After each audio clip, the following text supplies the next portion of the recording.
हिंदी साहित्य के आधुनिक काल के पुरोधा भारतेंदु हरिश्चंद्र की 6 जनवरी को पुण्यतिथि होती है और आज हम आपको उनसे जुड़ी 10 खास बातें बताएंगे, जिससे आप जानेंगे कि आखिर कौन थे भारतेंदु हरिश्चंद्र। भारतेंदु हरिश्चंद्र का जन्म 9 सितंबर 1850 में बनारस के एक प्रतिष्ठित परिवार में हुआ। उनका मूल नाम हरिश्चंद्र था और भारतेंदु उनकी उपाधि थी।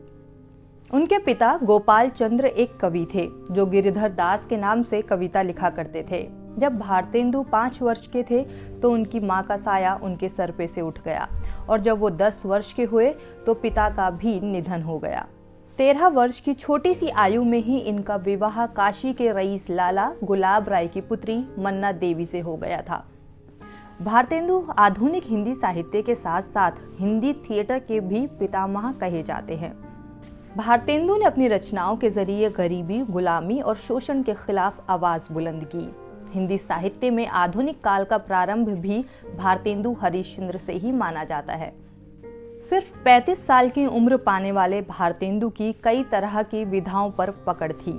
वो एक गद्यकार थे, कवि थे, नाटककार थे, व्यंगकार थे और पत्रकार भी थे।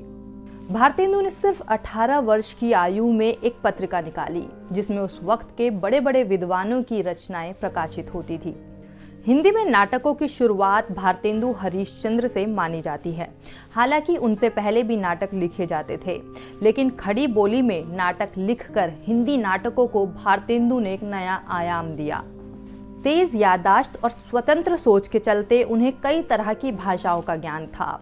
उन्होंने अपनी मेहनत से संस्कृत, पंजाबी, मराठी, बांग्ला, उर्दू, गुजराती जैसी भाषाएं सीखी और अंग्रेजी उन्होंने उस दौर के मशहूर लेखक राजा शिव प्रसाद सितारे हिंद से सीखी।